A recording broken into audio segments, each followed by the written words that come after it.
Well, hi everyone, and welcome to this webinar today, which is jointly hosted by the Electoral Regulation Research Network and the Gilbert and Tobin Centre of Public Law at the University of New South Wales.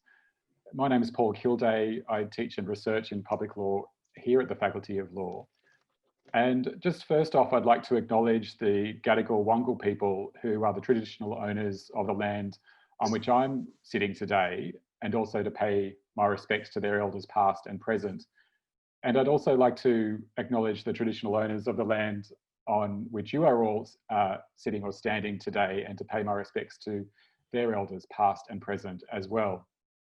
The topic for today's webinar is how to conduct elections during the COVID-19 pandemic, which is of course very timely given we have a federal by-election in the seat of Eden Monaro tomorrow. We've got a terrific lineup of speakers for you. So first you'll hear from Michael Maley. He's an electoral process specialist and will be known to many of you. Michael has spent over 30 years as an electoral administrator at the Australian Electoral Commission, and before that at the Electoral Office. He's also done extensive work overseas, advising on elections in Cambodia, South Africa, and East Timor, among other places. Second, you'll hear from Wade Lewis, who is the Assistant Electoral Commissioner at the Electoral Commission of Queensland. And third, you'll hear from Graeme, Professor of Law at the University of Queensland and Election Law Specialist. Now, I imagine that we're all have become quite familiar with webinars by now, but let me just say one or two things about how we'll go about things today. So first of all, Michael Maley will speak, and he's going to present the main paper today, and he'll talk for about 15 minutes. And I do want to point out that Michael has published a very detailed working paper entitled Electoral Management under COVID-19 on the Electoral Regulation Research Network website. So what I'll do is I'll share a link to that in the chat. So if you'd like to take a look at it, you can, and I really recommend it. We'll then hear from Wade, and he's going to provide a comment and perhaps reflect on the experience of the Electoral Commission of Queensland in running local council elections earlier this year. And Wade will speak for about 5 minutes. And then we'll have about 5 minutes from Graeme. And also for Graeme, he's written widely on this topic this year already. And he recently published a paper in the Australasian Parliamentary Review called Polling in a Pandemic, Electoral Dynamics, Administration and Law. And I'll post a link to that in the chat as well. If you're a subscriber, you'll be able to access it easily, or do feel free to contact Graeme for a copy. After we hear from our three speakers, I'll open it up to Q&A. And so if you would like to ask a question, if you could just type it into the chat, and then I'll keep an eye on the chat, and then I'll put the questions to the speakers. And you're more than welcome to post questions as you think of them as each of our panelists speak. So that's all from me for now. So I'll now pass on to Michael Maley to kick us off. Thanks, Michael. Thanks, Paul, and greetings to everyone who's joined us today. I just want to give you a quick brief outline of what I'm going to try to cover in the next 15 minutes. I'll talk about the nature of pandemics, the challenge they pose for elections, the strengths that we have in Australia in meeting those challenges, some of our vulnerabilities, and I'll touch on a number of particular legal issues which come to mind when you start looking at these points in more detail. If I have time, I'll make a few suggestions for future policy developments. If not, I'll leave that until later in the discussion. Let's talk a bit about the nature of pandemics. The fundamental thing to know about them is that they're unpredictable. They come out at you out of a clear blue sky. They typically involve a new pathogen that has characteristics that aren't initially well understood at all, and that may in fact take some time for the world to get its head around. So everybody is on a learning curve for the first few months and sometimes even years, as more and more is learned about the problem with which people are having to face. And that's not just what it does to people when they get infected, but how infection spreads, what are the greater risks, and the like. The other thing that we've noticed most particularly about the COVID-19 pandemic is it's subject to exponential growth. We've seen this happening again in Victoria in the last few days. It's happening on a massive scale in the USA. So this poses a real problem for election administration. The main solution that has been adopted around the world in response to COVID-19 is social distancing. But the problem for elections is they represent the antithesis of social distancing. Rather than keeping people apart, polling days typically bring people together in an operation which involves almost the entire adult population of the country being put through a prescribed process in a day. This creates something of a paradox when one tries to have a discussion with policymakers about how electoral administrators should respond to this, because one of our challenges is that the better we run elections, the easier it looks to outsiders. For voters who just come in, take 5 minutes to vote and then depart and are given the results at the end of the night on television, it all looks terribly easy. But in fact, as those of us who've worked inside know, elections are the most complex logistical exercise which a country undertakes in peacetime. They are a true societal undertaking. They are not just a product delivered by the Election Commission to the voters, but involve everybody playing a structured, constructive role in bringing the thing to a success. And operations as big as this require the most detailed of planning to make them work. In the past, the parameters which define that planning have usually been pretty stable. You know what the law is, and last minute changes to the law are unusual. You know where the population is because you have a voter register and electoral roll that tells you all of this sort of information. You have your past experience in running elections, maybe only a few years ago, to build on. And the timing of elections is either fixed in quite a number of Australian jurisdictions or constrained in such a way that you get a pretty good idea when an election is coming up. Pandemics introduce high levels of uncertainty into all these sorts of parameters. The assumptions that you might have been able to make about what would be an effective polling mechanism get turned on their head, and where you need to run the operation not just with electoral considerations in mind, but also with public health considerations in mind. That introduces an entirely new dimension of complexity and uncertainty to the planning process.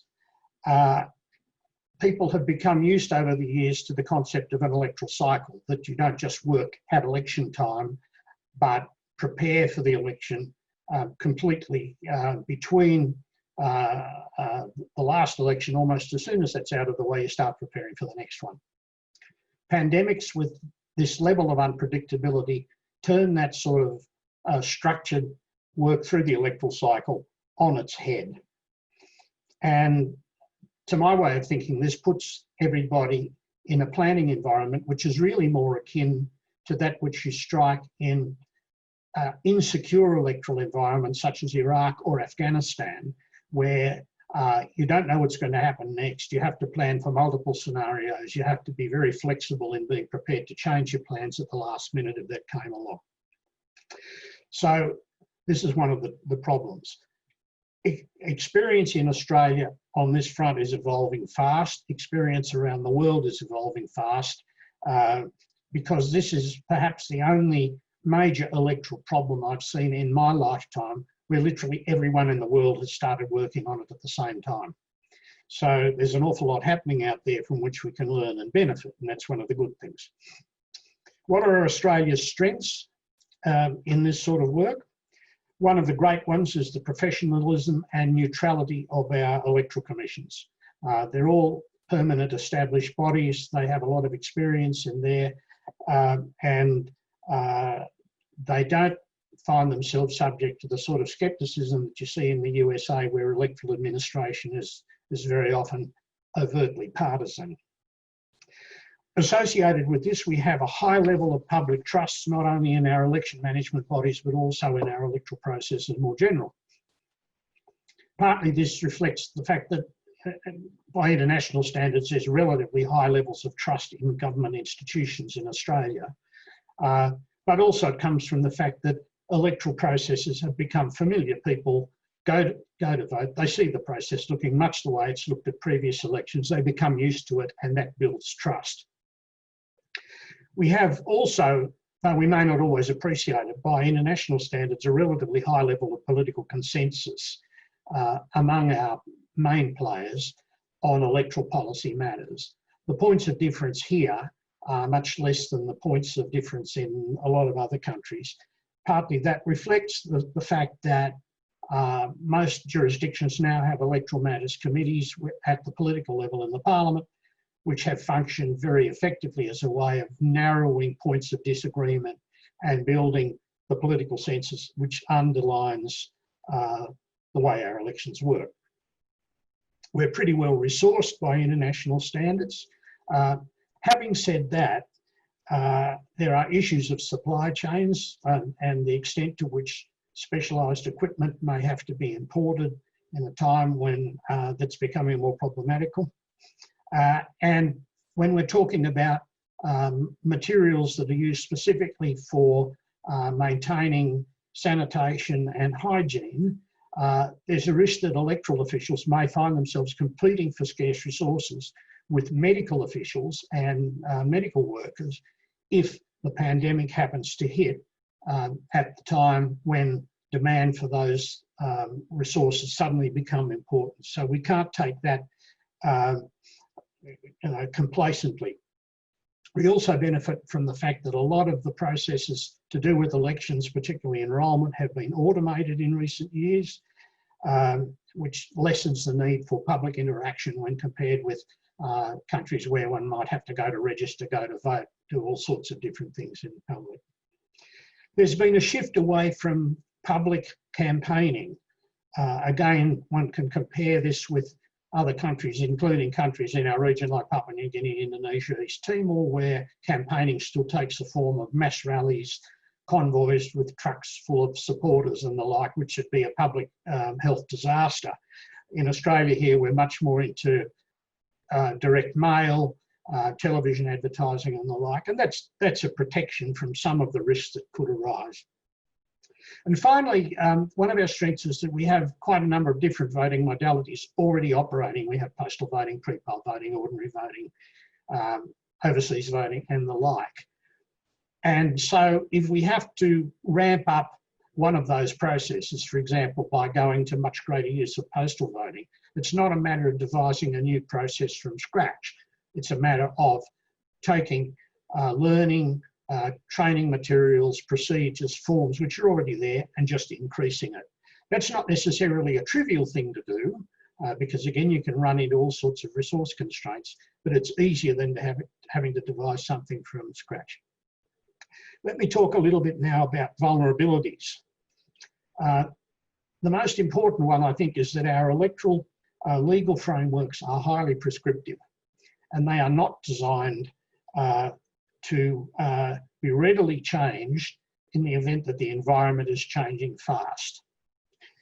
And where there is flexibility, it's often there accidentally or for some parts of the process, but not others, which makes it quite difficult for electoral administrations to be agile in their response to a pandemic. For example, it's easy enough to do away with ordinary voting at a federal election. You simply abolish all the polling places. But what you can't do so easily is then replace that with a system where every voter has a ballot paper mailed to them. Because under the law as it currently stands, you either have to apply for a postal vote or have to apply to be a general postal voter. You can't just have a mass mail out. So that's worth bearing in mind. We also don't have the scope to use different voting mechanisms in different parts of the country. You might be in a situation where Western Australia is free of virus and you can run the election there quite normally, but there are other electoral divisions like the ones in the Melbourne outbreak at the moment where you might want to go all postal. And you can't easily do that under the way our laws are set up. Second vulnerability is simply tight time frames.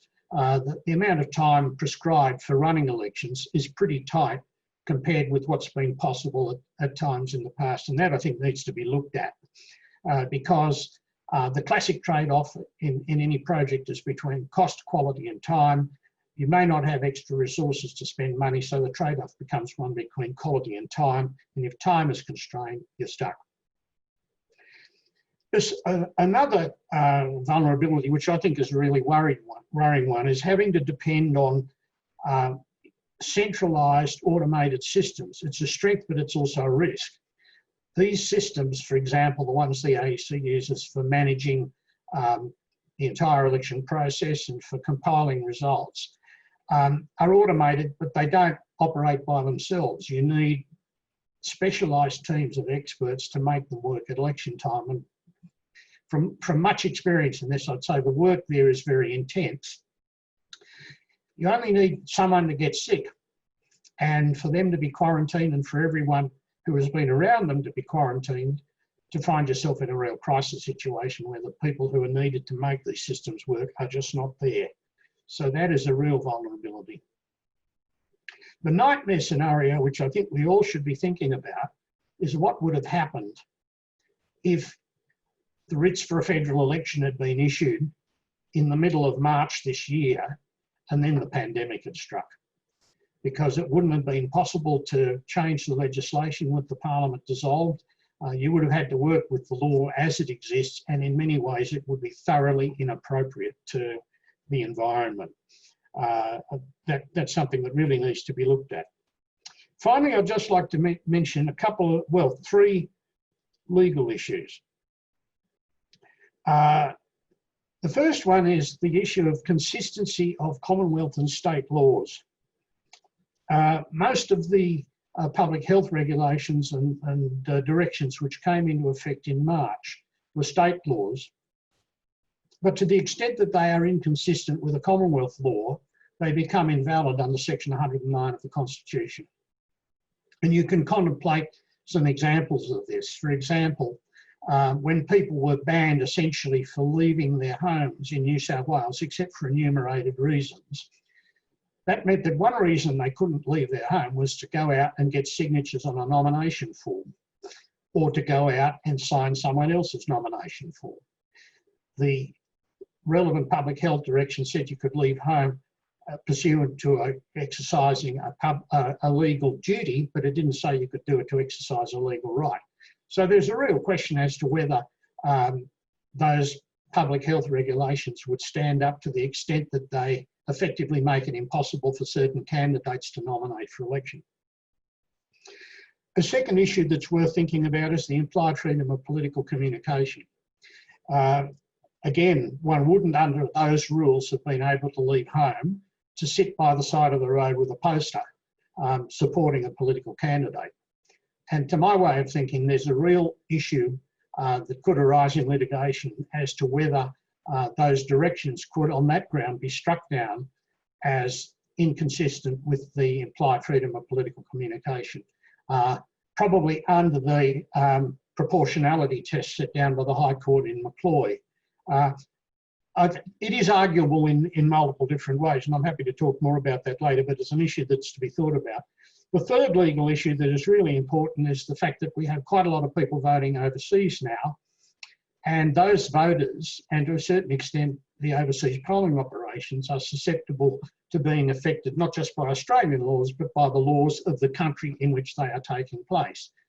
And even if it turned out to be legal for an Australian embassy to provide voting facilities in, say, London at the moment, that doesn't mean that potential voters would be permitted by English law to leave their homes to actually go to those facilities to vote.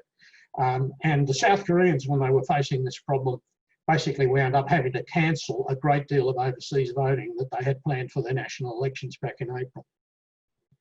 The last point I'd like to make is talking about flexibility. There's a trade-off between flexibility and political legitimacy.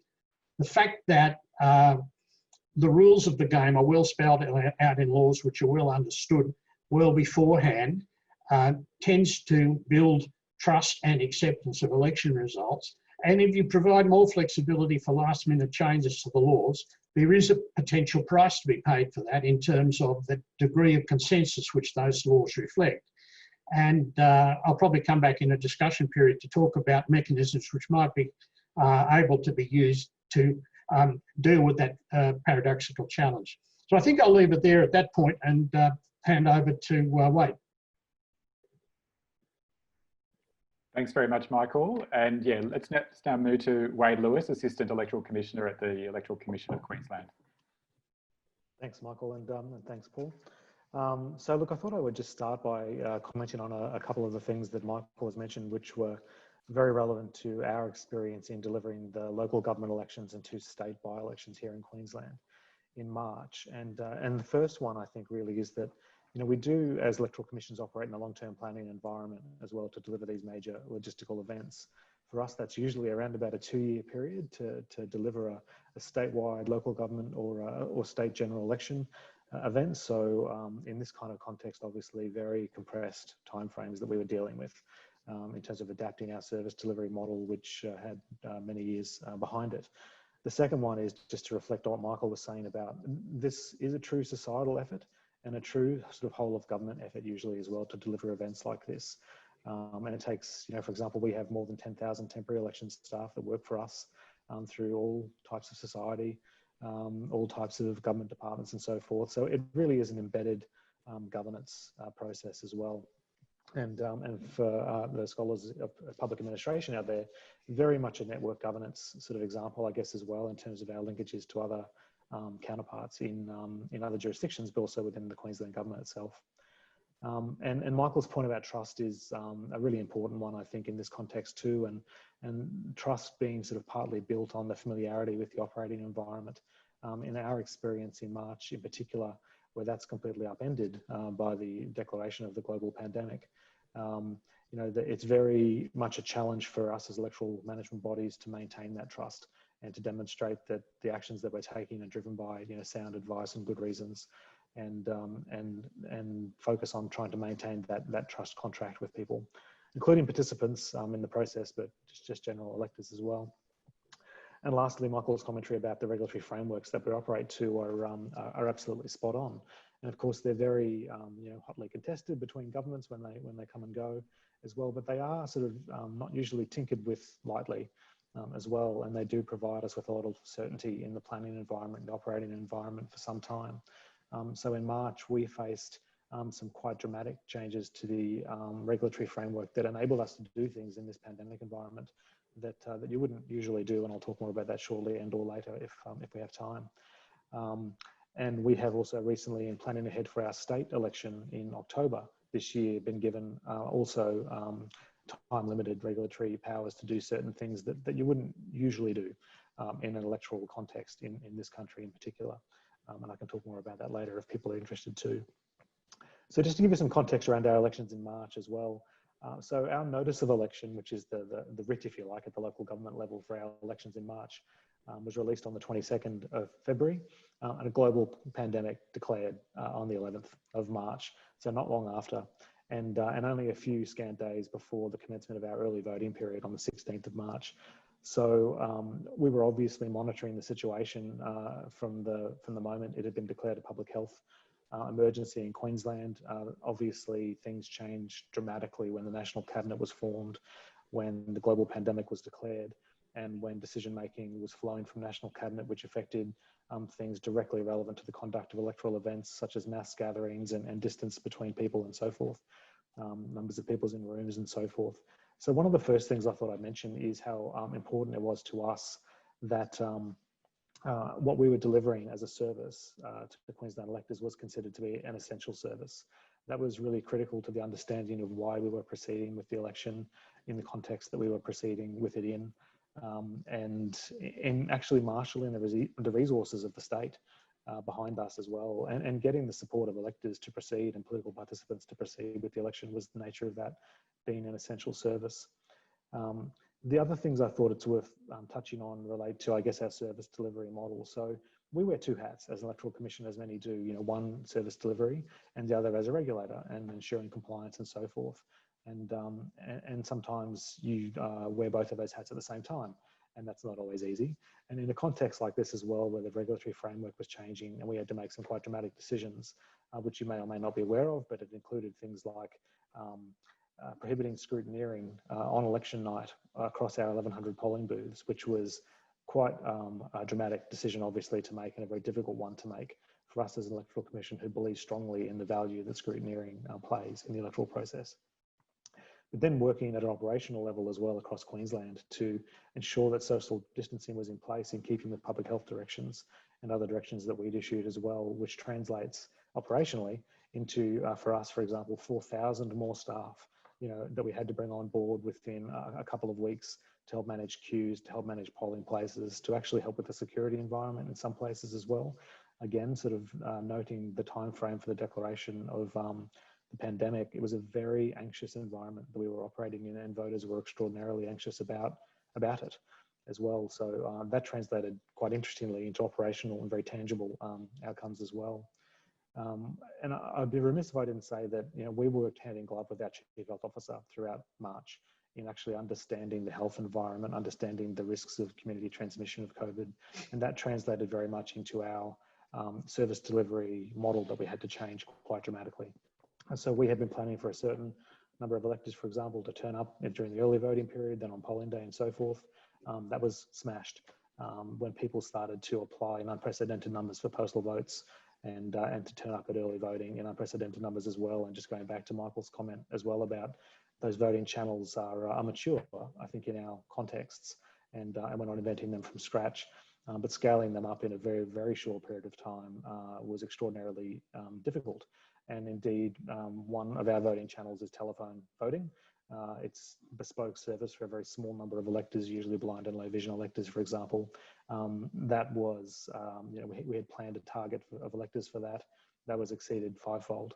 So scaling up some of those channels in this kind of context is extraordinarily difficult and expensive to do as well. So it's very interesting to sort of think about the adaptation you must go through to meet the operating environment that you're in. And I hope that no other electoral commission has to deal with that this year in Australia. They've all got a little bit more knowledge about what's going on and a little bit more time as well. So look, I think that's probably my 5 minutes, but I've got a lot more to say about the elections that we had in March, and I'm really happy to answer any questions people do have about it. Again, noting the focus of this group is very much on the regulatory frameworks and the law around what we do as well. And that was a really interesting part of the environment for us at the time, and a very controversial one, and one that wasn't always welcomed by many of the political participants. Thanks very much, Wade, and hopefully we'll be able to explore some of those issues in more detail in questions. There's already a question for you as well, and just to remind people that if they'd like to pose questions, you're very welcome to do so as we go through the speakers. And we're now going to hear from Graeme, who's a Professor of Law at the University of Queensland. Okay, thanks everybody. I've just got a couple of slides which I'm going to ask Tom to put up. The first one now. Tom's our tech host.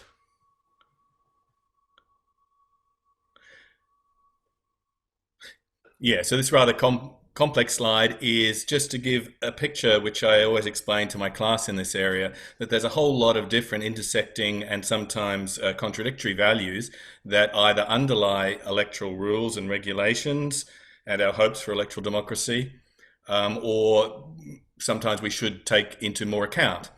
Now, I've written a whole book on the quadrant on the bottom left called Ritual and Rhythm. And as Michael said, elections are normally a very, very significant seasonal event where, in a sense, it's the only time in a secular society the whole society comes together. And flowing from that, I'm not a big fan of quote-unquote convenience voting for its own sake.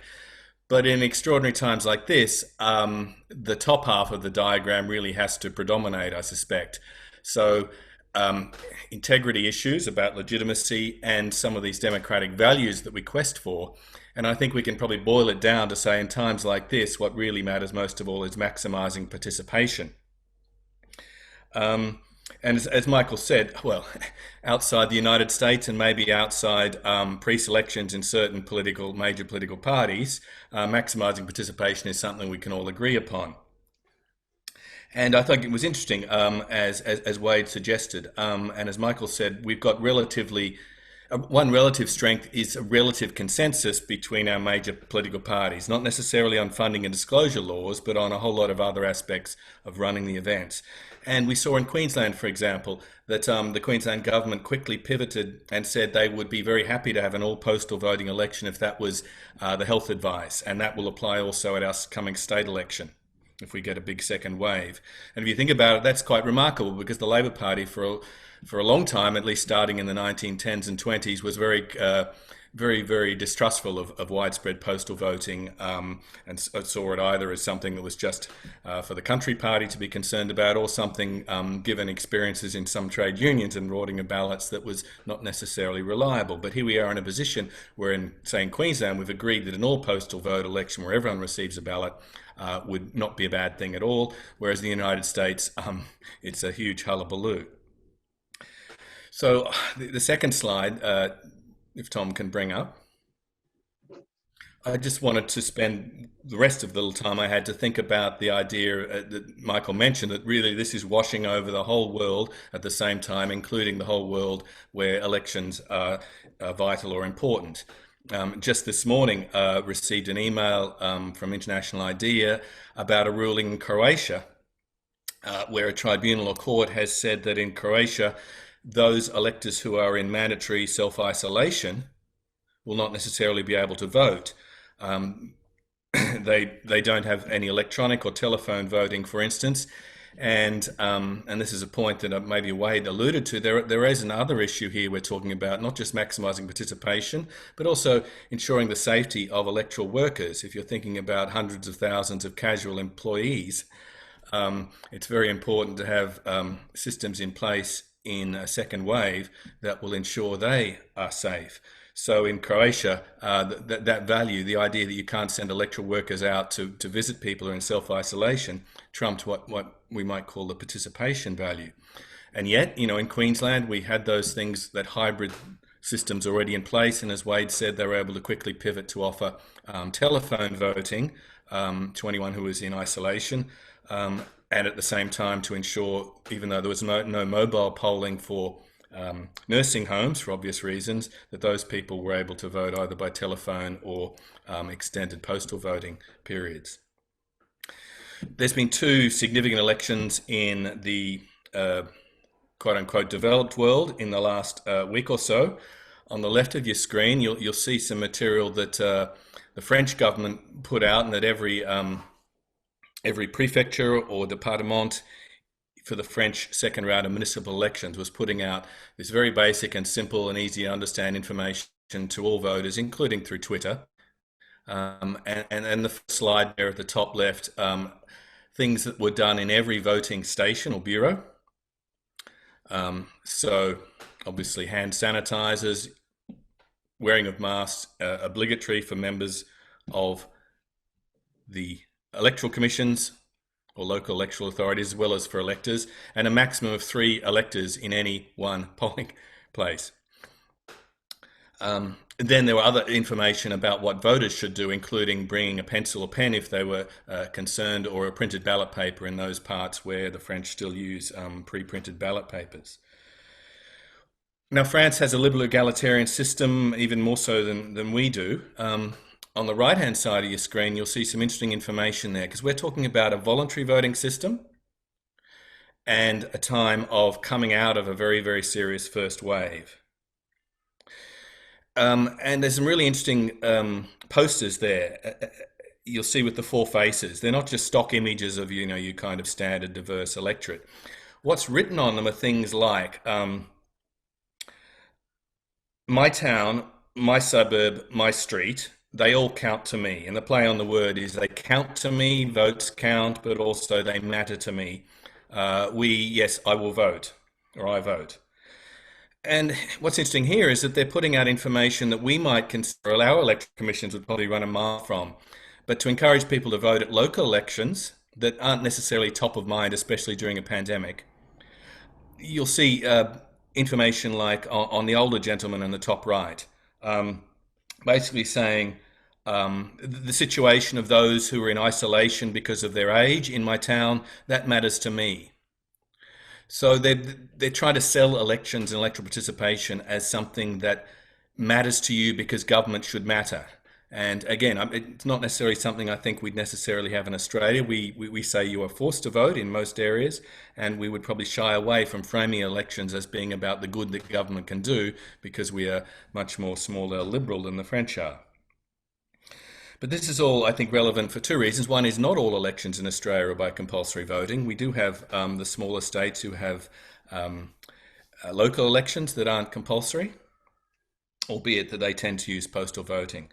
The second aspect of this is, I think, for all that the French did, their turnout in the first round, when the first wave was really kicking off, was the lowest ever, 40%.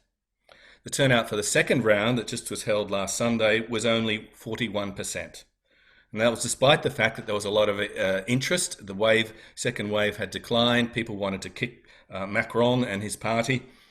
But the turnout rates were down 12% in the second round from the previous election, and they're the lowest of all in the largest cities like Rennes and so on, where the socialists were doing well.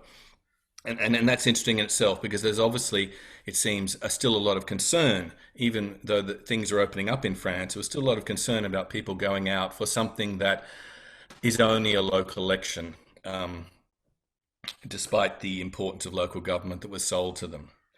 The other side of the screen shows Russia, where there was a major referendum or plebiscite on changing the constitution in ways that we might consider somewhat authoritarian. You'll see there, I mean, this is during the pandemic, a billboard advertising the election, which must have cost quite a lot to establish that billboard, but then you see the kind of deprivation. This is in the city of Omsk. Now, in Russia, they managed a turnout of 68% with voluntary voting. Putin had a big win, but they did it by, for example, they were trialing electronic voting, but they didn't trial it across the country. They trialed it in two regions, Moscow, huge population, and the city of Nizhny Novgorod, the capital of the Volga region.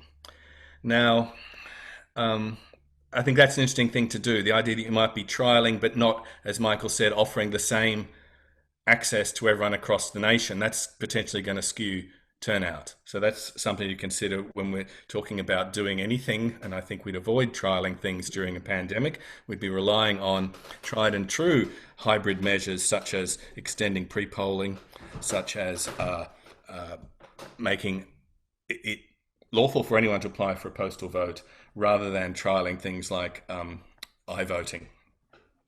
So the final thing I wanted to say was, first of all, thanks to Paul and the ERRN and UNSW, and also to the Zoom company. I think this is the largest audience I've spoken to outside a class, certainly on anything technical to do with elections.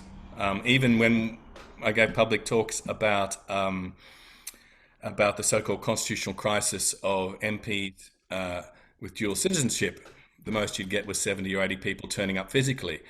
So, I mean, this interests me, first of all, because I hope we don't come out of this pandemic saying electronic voting has got to be the future, because I have very big concerns, integrity and for ritual event reasons, to move to electronic voting. But on the other hand, to get a kind of turnout for this, like quite a bespoke and technical matter of 100 people, seems to me to show something about a potential future, pandemic or otherwise, for how people might get together and discuss politics. We long ago got rid of rallies in Australia, but it seems to me this kind of town hall webinar process, subject to technology, might be a good way to reach out to citizens for political parties and campaigning. And with that, I think I've overrun my time period, but I thank you all. Thanks very much, Graeme, and thanks also for that very positive note that you end on there. And it is wonderful to see such interest in today's topic, and we look forward to running future webinars like this, but the potential for greater community engagement is there, absolutely. Now, I can see questions starting to come in the chat. Before I go to those questions, I wonder if, Michael, if you wanted to address your kind of suggestions for reform or courses of action that you'd recommend that you didn't quite get to in your spoken remarks, maybe just in brief terms so we can then hand over to the audience. Sure. I think the first point that I'd want to emphasise is that Australia really has dodged a bullet in not having to face the task of running a national election at the time when this was just hitting. In effect, because we have a few years to the federal election and a few months to the Queensland and Northern Territory and ACT elections, fate has given us time. It would be a real pity if, by getting through some of these things successfully, the priority that needs to be given to addressing these issues at the political level isn't there, because otherwise we could find ourselves in a situation where the things that need to be done haven't been done, and all of a sudden time is short coming up in 2022. I'd say one thing: emergency measures need to be maintaining a clear focus on the fundamental values of electoral processes. It's not just a matter of picking what's administratively convenient.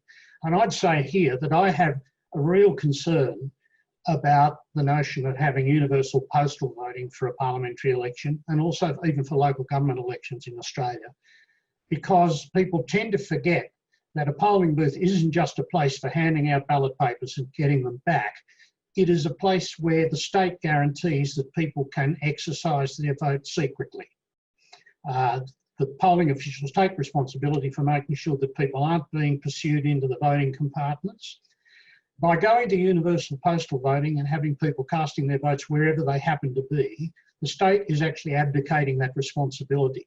This is something we saw in the same-sex marriage plebiscite a few years ago, which prompted me to write on this. Electoral and I have a paper in last year's Journal of Democracy on why ballot secrecy still matters. There are people, there might only be a small percentage of people, but there are people out there who, if they're voting in a home environment, are going to be susceptible to pressure to reveal how they've voted or to vote in a particular way. And that's not something that one necessarily wants to discard in a cavalier way, the protections that we currently have at the moment. So if those decisions are being made, we need to factor in the full gamut of the values that we are trying to reflect in the new systems that we are putting in place. Similarly, we need to focus on universality. We need to focus on transparency, which is, I'm sure, came up in the whole issue of scrutineering at the Queensland event that Wade was talking about earlier. We also need to bear in mind that an election in a pandemic has this major public health dimension. I've advocated in the working paper that this is the time where all electoral management bodies should be moving to electronic rather than paper voter lists at polling stations. The reason being, quite simply, that it's a contract mechanism. By using the laptops rather than a paper list, you can track at what time people voted, and then you can much more easily narrow down to a particular cohort of people who voted at a particular polling place, those who were there at about the same time as someone who may have turned out to be infected. So that's an important thing to bear in mind. There really need to be amendments to the laws to avoid this nightmare scenario I discussed earlier of a pandemic hitting only after the parliament has been dissolved or an election is almost due, because that's the worst circumstance in which problems could arise. The other point I'd make is that electoral commissions need to be working together. Obviously, those that are running elections this year are confronted with immediate problems that have to be solved, and certainly Queensland was put in a terrible situation in facing this. But in the longer term, it's not going to be beneficial to the voters of Australia if every electoral commission comes up with a slightly different solution to the problems, which then makes it harder for people to know what they're supposed to do and how they're supposed to do it. Also makes it harder to use the same polling officials at state, local and federal level, because they have to be retrained. So there's a case for that, for sharing information very proactively. The last thing I'd say is that it doesn't appear to be on the agenda of the Federal Joint Standing Committee on Electoral Matters at the moment, but I think they should do a standalone inquiry into the challenges of running elections in a pandemic. As much as anything, so as to start to put in place early the dialogue that needs to take place at the political level as to what's the best way to go if you need to introduce this mechanism for greater flexibility really at election time. You need to be talking about whether changes should be made by regulation, whether the Electoral Commission should be empowered to change things that are in the law, as is the case in Canada and various other countries. It needs to be thought about now rather than saying, oh, well, thank God that's over, we'll go on to other things and come back to it if it ever arises again. Once you get hit with the problem of a pandemic, it's too late to start planning how you're going to deal with it. Thanks very much, Michael. So we have about 15 minutes and I will make my way through the questions. I might not be able to get to all of them and I'll do my best to share them around the panelists. But we'll start with, for Wade, we have 3 questions for you, which you'll be able to answer based on your experience earlier in the year. So Margie Cook is interested in some examples of time-limited regulatory powers applying at the forthcoming October state election. You also have questions about whether COVID-19 had an impact on expected participation rates and particularly around postal votes, whether that is translated across into your compliance or enforcement work. And a third question about challenges of social distancing around the time when polling booths close. Thanks, Paul. I'll start with the social distancing challenges if I can. So they were substantial for us in terms of the facilities that we needed to actually run the election as well. So it comes back to very small polling booths sometimes for actually conducting an election, and then the almost invisible part of elections to many people except candidates is the vote counting part of the electoral process at the other end of the voting process as well, where many facilities are used for the same purpose, you know, both for a vote taking but then a vote counting process. So the social distancing aspects were incredibly disruptive in terms of understanding how many people we would be able to have across 1,100 polling booths in Queensland to both cast their votes, but then also to count votes with scrutineers present after the fact. And not just, of course, in the polling booth, but in queues as well, and what the impact might be on queuing in outside polling booths as well. So our approach to that was, again, sort of working very closely with our Chief Health Officer and her team on understanding that in terms of operational requirements like floor space and so forth, but then just trying to understand how we might enforce that kind of social distancing as well, given that there were public health directives with offences attached to them. For both our staff and for electoral participants. Now that translated in our March elections as well to be provided with emergency regulatory powers to prevent the gathering of larger groups of people at polling places. And again, a very difficult decision for us to make with prohibiting the handing out, for example, of how to vote cards and election material and the erection of signs in polling booths as well. Not so much because of those materials themselves, but because of the social congregation of people around those events. So social distancing was a huge part of what we were dealing with, and understanding how it actually helped manage the risk, because of course that's what all this was about, is managing the risk, and then putting in place statewide operational requirements in a consistent way that enabled people to, at the polling booth level, deal with that. So yeah, very challenging, Margie, as well. Turnout and postal voting, that's an interesting question too. So we ended up having a turnout of around about 77% in our local government elections, and that's a bit lower than what we would usually expect to see at a local government statewide event in Queensland. Nonetheless, in this kind of context, we were quite satisfied to see that figure emerge. And the flip side of that, of course, is that it means a lot of people didn't turn out and vote, and in Queensland, local government elections are compulsory electoral events, unlike in some other jurisdictions. So the challenge for us at the moment, which we're still working through, is how do you create the disincentive, you know, for failing to vote in future elections while acknowledging the exceptional circumstances that did exist at the time that these elections were delivered, And so I can't comment publicly on that at the moment, but it is a real challenge that we're working through to create that disincentive, because it's necessary, while acknowledging those exceptional circumstances. And Paul, I'm sorry, I forgot the first question Margie asked. If you could go back to the first one. Okay, yes, the first question was about time-limited regulatory powers applying to the upcoming election. Good, thank you. Yeah, another good question. And so they're very similar to our powers that we had in March and that we used in March, but in particular, and Michael referred to this earlier, that we didn't actually have the power under our Electoral Act to conduct what we're referring to as predominantly postal election. There'll probably always be some electors who need telephone voting, for example, blind and low vision electors. But we couldn't actually do that at a state electoral level without regulatory change. And so that's now occurred, but it is time limited to the October election in particular. And what it does provide is that if it's required to conduct a predominantly postal election, we now have that ability to pivot to that very quickly, either to at a statewide level or in particular hotspots.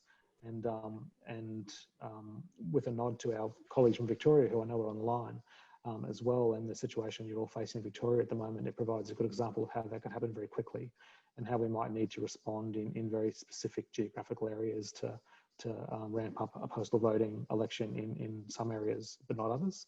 And in Queensland, we're quite familiar with doing that as well, particularly at the local government level, where at the state-wide level in March, for example, we had quite a number of local governments that are already full postal elections, and that is then tacked on, if you like, to the more traditional model of sort of in-person sort of attendance voting as well.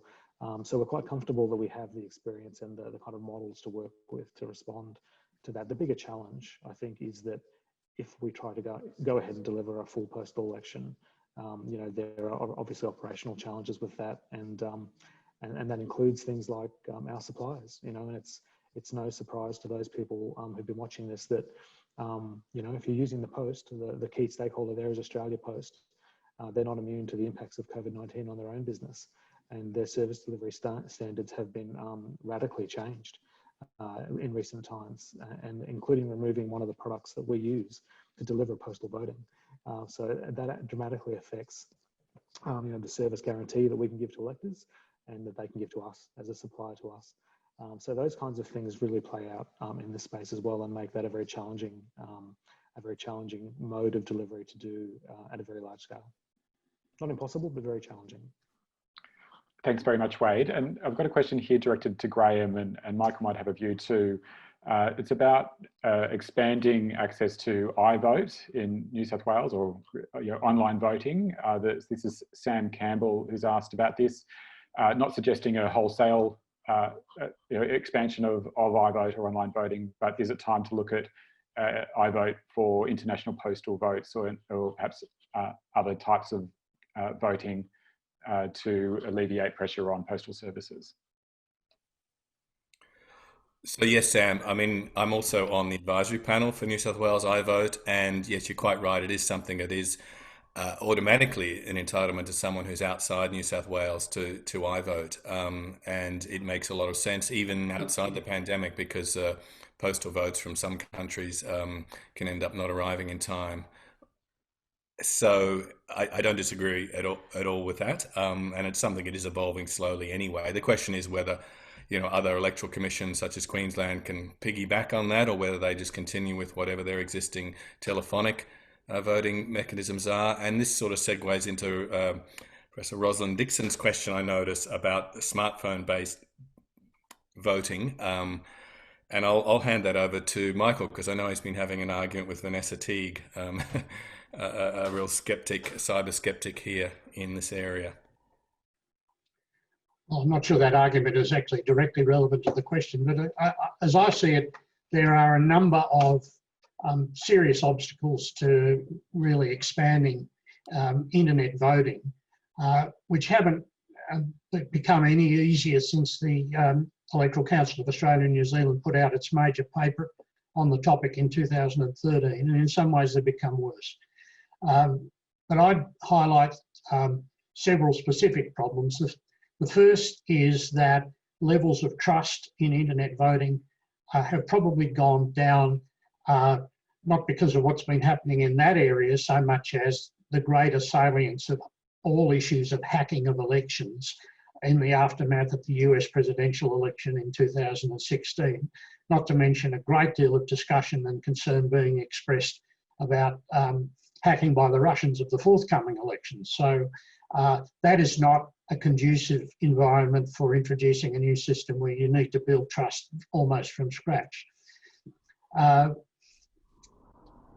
second issue that I think arises in Australia is people remember the census failure in 2016 again, where that really hasn't encouraged greater reliance on time-critical and legally critical exercises, putting all their eggs in a particular operational basket like internet voting.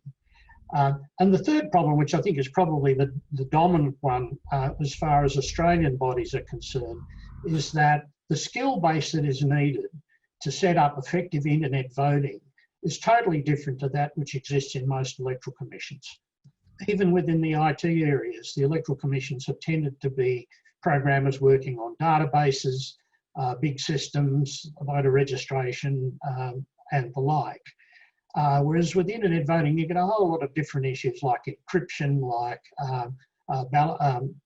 electronic security, which are not so much the bread and butter even of electoral IT specialists.